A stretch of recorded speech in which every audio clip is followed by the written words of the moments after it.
Yep, What's good? chilling, chilling. How you doing today, man?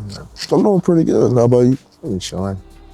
Um, what was your inspiration to start writing and arranging? So, for me, it was two inspirations for me to begin arranging. The first was my freshman year. We played a piece called "Sing My Ship," and it was written by a student named Brad. And kind of just opened my eyes to the fact that students could write for the 100. And my second was I had a freshman brother and sister. They had began arranging and going to Mr. Sargent for advice. And it just encouraged me. I don't know. I felt slightly inferior to them on a musicality standpoint. And I felt like if I didn't start rolling, I guess, on the arranging train, I was gonna fall behind. That's real. Can't lie. What about you? It was really starting in high school. I first started listening to like college bands and just seeing like some of the charts they were playing.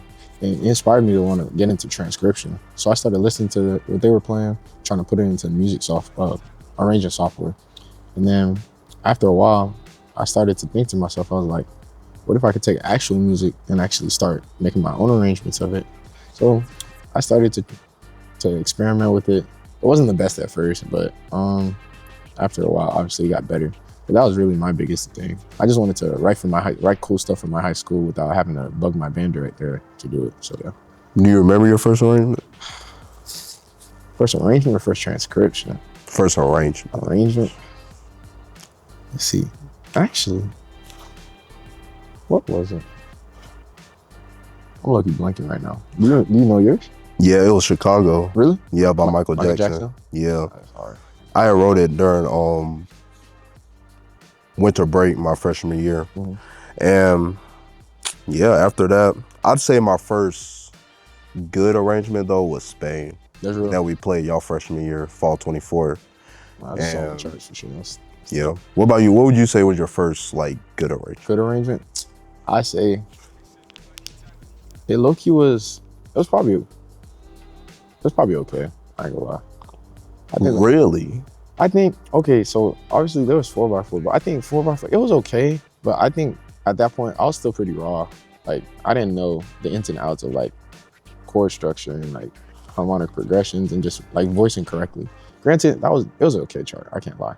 But I think okay, the Bandcamp version, that was when I really like actually sat down, took the time and like actually created something that I felt like was pretty decent on my own. But I know you asked me earlier, what was my first chart? I'm pretty sure it was actually No Role Models by J. Cole. Really? Yeah, it was pretty bad, but that was my first one. Yeah.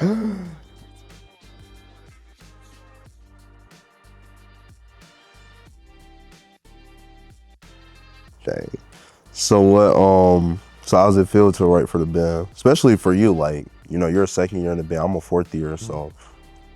Honestly, it's really surreal, I can't lie, because just joining the band and just hearing so much about the band before I got here, just watching on YouTube, like all the field shows, like stand battles and things like that. When I first got here, I never thought I'd be in one of the student arrangers or have the opportunity to do so, because it's like, I had some brief conversations with other student arrangers who graduated now at this point, but they were telling me like it's hard to get things passed out, and it's a privilege to be able to write for this band, especially considering the history, the lineage, just the legacy in general. But I take a lot of pride in it, and I'm very grateful for the opportunity. Looking forward to continuing to put out some good stuff for the band. What about you? How do you feel about it? You know, it's been surreal as well. I'd say just exciting. Like anytime I get a chance to write for the band, like, I don't know, I just get a rush of excitement. But on the other end, like, I'm highly critical, like, of my arrangements. Like, there's times like, you know, 4x4, you know, with both of us writing that. Like, that was a very exciting moment. Oh yeah, definitely. You know, going to Coachella or whatnot. But as far as like the overly critical part, like there's times we'll play it for a fifth quarter, you know, and I just don't know how to translate to the crowd. And like, I just hope and pray that everyone in the band just plays their part perfectly. But you know, that's not always the case. But you know, as an arranger, you know, that's what you would hope for the band to play it almost as close to the MP3 or like it would sound like in music or finale as possible. So it can be nerve-wracking at times, but surreal. No, Yeah. I definitely get that. That's real. What do you think is like one of the biggest things you've learned since starting to write for the 100? At least for me, if the band doesn't like your piece, then the crowd won't. I feel like the only way you can reach the crowd is if you're able to reach the musicians within the band. How can I reach the band and make the parts or the piece in general exciting and interesting enough to where they can translate that same emotion and passion to the crowd? What about yourself? I'll be honest. It's low key like voicing and knowing how to like, as you said, kind of entertain the musicians as well as the crowd when you do write. In terms of voicing though, it's just like knowing who to give certain parts to and just understanding how instruments have particular ranges and how to like make sure you're not writing something too high or too low. And obviously, even if they could technically play this high or this low, will it project? And like, will it actually carry across the field and things of that nature?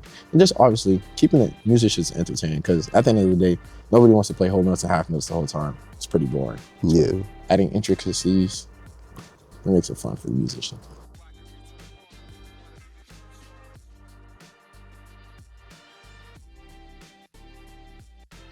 You have any tips for any upcoming young arrangers? I would say the biggest thing, if you're a young upcoming arranger, I'll say just continue to write. Like, you can only get better at writing by writing, and like just stay consistent and ask people who are a bit more seasoned for like advice, and ask them to look at your charts.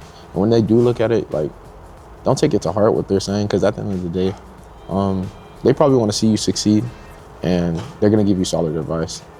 As long as you put in the work and take heed to their advice, you'll improve and get better. Do you have any tips? I mean, I can't word it any better. Honestly, I'd say the same thing verbatim, you know.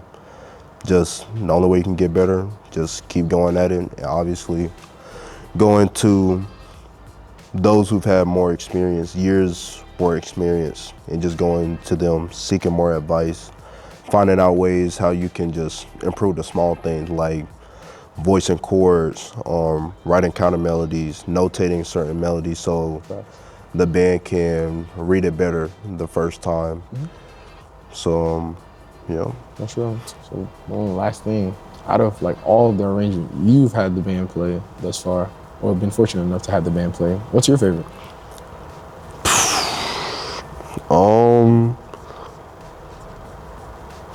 That's a really good question. I'd say Fly Day. Fly Day? Yeah, I'd say Fly Day. And it's not even just the arrangement itself, I'd say the execution. Usually anytime we play Fly Day Chinatown, we played it at Houston, we played at a couple games. I think we played it in North Carolina, that North Carolina Battle of Bands we just had, that we just went to. Yeah.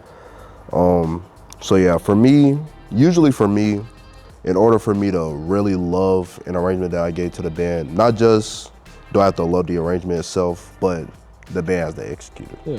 What about you? To be honest, it'd probably be Extra L. And it's mainly because I always say this every time I sit down and listen to it. I really just like the transition from the middle section into the trombone break. That's by far some of my favorite work. Yeah, I'm definitely still in that. Going like straight from full band to trombone break. To straight trombone break. Like, I don't know what I was on. It just keeps it going. Yes. Like the energy just keeps elevating all the way to the end of the song. Definitely. But yeah, that's probably my favorite. But hey, man. All right, man. That's a pretty good combo.